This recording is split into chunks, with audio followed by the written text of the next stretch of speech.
നമസ്കാരം ഡോക്ടർ ക്യൂവിന്റെ ഇന്നത്തെ എപ്പിസോഡിലേക്ക് എല്ലാ പ്രേക്ഷകർക്കും സ്വാഗതം.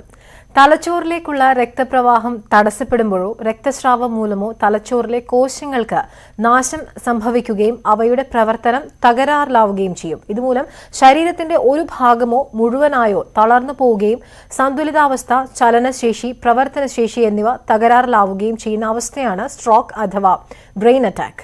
സ്ട്രോക്ക് വന്നാൽ ജീവിതം അവസാനിച്ചു എന്ന് കരുതുന്നവരാണ് നമ്മളിൽ അധികവും. എന്നാൽ സ്ട്രോക്ക് ബാധിച്ചതിനാൽ ജീവിതം അവസാനിച്ചു എന്ന മിഥ്യാധാരണ ഒഴിവാക്കി നൂതന ചികിത്സാ രീതികളുടെ സഹായത്തോടെ ജീവിതത്തിലേക്ക് തിരിച്ചു വരുവാനുള്ള ശക്തമായ ചികിത്സാ സംവിധാനങ്ങളെക്കുറിച്ച്, വിശേഷിച്ച് ഫിസിയോതെറാപ്പി ചികിത്സാ രീതികളെക്കുറിച്ച് പൊതുസമൂഹം കൂടുതൽ അറിയേണ്ടത് അനിവാര്യമാണ്. അതുകൊണ്ട് തന്നെ സ്ട്രോക്കിന് ശേഷം ഫിസിയോതെറാപ്പിയുടെ പ്രാധാന്യത്തെക്കുറിച്ചാണ് ഡോക്ടർ ക്യൂ ഇന്ന് ചർച്ച ചെയ്യുന്നത്. നമുക്കിപ്പോൾ അതിഥിയായി ചേരുന്നത് തിരുവനന്തപുരം അനന്തപുരി ഹോസ്പിറ്റലിലെ ഫിസിയോതെറാപ്പിസ്റ്റായ ശ്രീമതി ജയശ്രീ കൃഷ്ണയാണ്. Madam, welcome to the show. നമസ്കാരം മാം. ഞാനിപ്പോൾ സൂചിപ്പിച്ചതുപോലെ സ്ട്രോക്ക് എന്ന് പറയുന്നത് ഇന്ന് പ്രായഭേദമന്യേ അല്ലെങ്കിൽ വളരെ ചെറുപ്പക്കാരിലെങ്കിലും സംടൈംസ് നമ്മൾ കണ്ടുവരാറുണ്ട്. അപ്പം സ്ട്രോക്ക് വന്നു കഴിഞ്ഞാൽ ജീവിതം അവിടെ കഴിഞ്ഞു എന്നാണ് നമ്മളുടെ പൊതുവെ ഒരു ചിന്ത. പക്ഷെ അതങ്ങനെയല്ല. ഫിസിയോതെറാപ്പി ഉൾപ്പെടെയുള്ള ചികിത്സാ രീതികളിൽ കൂടെ നമുക്ക് അതിനെ ഡെവലപ്പ് ചെയ്തെടുക്കാം എന്നുള്ള ഒരു കോൺസെപ്റ്റ് ഇപ്പോൾ വരുന്നുണ്ടല്ലോ. എങ്ങനെയാണ് ഇപ്പോൾ ഒരു സ്ട്രോക്ക് വന്നതിന് ശേഷം ഒരു പേഷ്യന്റ് വന്നു കഴിയുമ്പോൾ ഫിസിയോതെറാപ്പിയിലൂടെ നമുക്ക് എത്രത്തോളം എഫക്റ്റീവായിട്ട് അവരെ ബാക്ക് ടു ലൈഫ് കൊണ്ടുവരാൻ പറ്റും? അല്ലെങ്കിൽ ഒരിക്കലും അത് തെറ്റായിട്ടുള്ള ചിന്തയാണ്. സ്ട്രോക്ക് വന്ന ജീവിതം കഴിഞ്ഞാൽ നമുക്ക് 80 to 95% ആൾക്കാർ വീണ്ടും മാക്സിമം തിരിച്ച് ഒരു 95% ആൾക്കാർ മാക്സിമം തിരിച്ചു, 5% ആൾക്കാർ മാത്രമേ ഉള്ളൂ എന്തെങ്കിലും കോംപ്ലിക്കേഷൻ ആയിട്ട് വരുന്നത്. അപ്പോൾ ഒരിക്കലും നിരാശപ്പെട്ട് ലൈക്ക് സെൽഫ് മോട്ടിവേഷൻ ഇല്ലാതെ ആകുന്നതാണ് ഈ 5% ഒരു റിക്കവറി ഇല്ലായ്മയ്ക്ക് മെയിൻ കാരണമായിട്ട് ഞങ്ങൾ കാണുന്നത്. എല്ലാ ദിവസവും ഒരു മിനിമം ഒരു 10 ന്യൂ സ്ട്രോക്സിനെങ്കിലും കാണുന്ന ആളാണ് ഞങ്ങൾ. ലൈക്ക് അക്യൂട്ട് സ്ട്രോക്ക് മുതൽ ഫിസിയോതെറാപ്പീൻ്റെ റോള് തുടങ്ങുക. മെഡിക്കൽ ട്രീറ്റ്മെൻറ്റ് കഴിഞ്ഞ ശേഷം മെയിനായിട്ടുള്ള റോള് ഫിസിയോതെറാപ്പി തന്നെയാണ്. ഫിസിയോതെറാപ്പി എന്ന് വെച്ചാൽ പല ആൾക്കാർ വന്ന് ചോദിക്കാറുണ്ട്, ഇങ്ങനെ കയ്യും കാലം അനക്കുന്നതല്ലേ? അതല്ല. ഒരു ഫിസിയോതെറാപ്പിസ്റ്റ് ഒരു സ്ട്രോക്ക് വന്നു കഴിഞ്ഞ ശേഷം മസിൽ ടോൺ, പവർ, റേഞ്ച്, പിന്നെ ഒരു പേഷ്യൻറ്റിനെ കുറിച്ച് എത്രയൊക്കെ ചെയ്യാൻ പറ്റുമെന്ന് ആദ്യം അസസ് ചെയ്യും.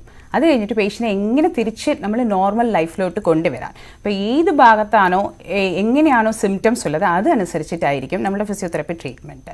അപ്പോൾ ഒന്നാമത്തെ ഒരു സുപ്രഭാതത്തിൽ ഒരാൾക്ക് സ്ട്രോക്ക് വന്നു കഴിഞ്ഞാൽ ഫസ്റ്റ് അവർ മെമ്മറൈസ് പേർട്ടൻ നിന്ന് മാറാൻ ഇച്ചിരി പാടാണ്. ഇപ്പോൾ ലേണിംഗ് വിത്ത് ഡിസബിലിറ്റി വളരെ പാടാണ്.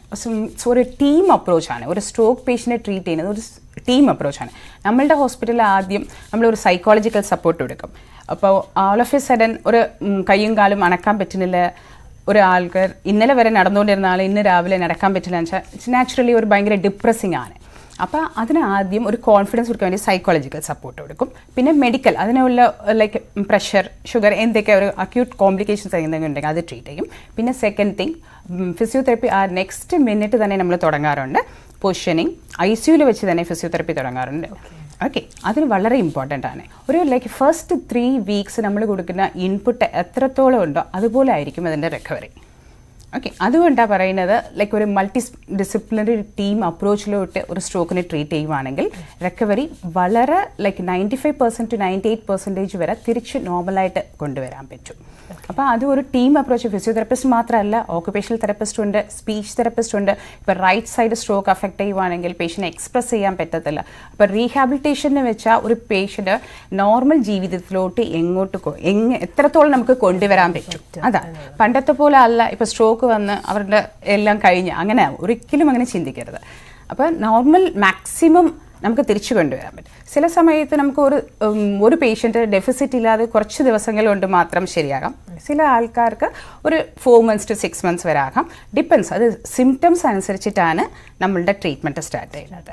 പക്ഷെ മെയിനായിട്ട് psychology, physiotherapist, occupational therapist, speech therapist, അതുമാത്രമല്ല ഫാമിലി മെമ്പേഴ്സ്, സോഷ്യൽ വർക്കേഴ്സ്, പിന്നെ ഏതെങ്കിലും കോംപ്ലിക്കേഷൻസ് ഉണ്ടെങ്കിൽ അമിതവണ്ണം അതുപോലെ എന്തെങ്കിലും ഉണ്ടെങ്കിൽ ഡയറ്റീഷ്യൻ, എല്ലാവരും കൂടെ ഇൻവോൾവ് ചെയ്തിട്ട് ടീം അപ്രോച്ചായിട്ട് തന്നെയാണ് ഞങ്ങൾ സ്ട്രോക്കിനെ ട്രീറ്റ് ചെയ്യുന്നത്. അങ്ങനെയാണെങ്കിൽ നമുക്ക് ഈസി റിക്കവറി സാധ്യതയായിരിക്കും. ഇപ്പം മാഡം, ഈ സ്ട്രോക്ക് വന്നു കഴിഞ്ഞാൽ നമുക്കിപ്പോൾ ഏത് രീതിയിലൊക്കെയാണ് ശരീരത്തിന് പ്രശ്നം വരുക എന്ന് പ്രഡിക്റ്റ് ചെയ്യാൻ പറ്റില്ല. സംടൈംസ് നമ്മുടെ കൈക്ക് പ്രശ്നം ഉണ്ടാവും, അല്ലെങ്കിൽ ചിലപ്പോൾ കാലിനായിരിക്കും പ്രശ്നം, അല്ലെങ്കിൽ മൊത്തത്തിൽ അവർ പാരലൈസ് ആയിട്ട് കിടക്കുന്നവർ. അപ്പം ഏത് സിറ്റുവേഷൻ ആയാലും നമുക്ക് ഫിസിയോതെറാപ്പിയിലൂടെ അതിനെ തിരികെ കൊണ്ടുവരാൻ സാധിക്കും. അത് ചോദിച്ചതുപോലെ സ്ട്രോക്ക് അഫക്റ്റ് ചെയ്യുന്നത് എപ്പോഴും ഒരു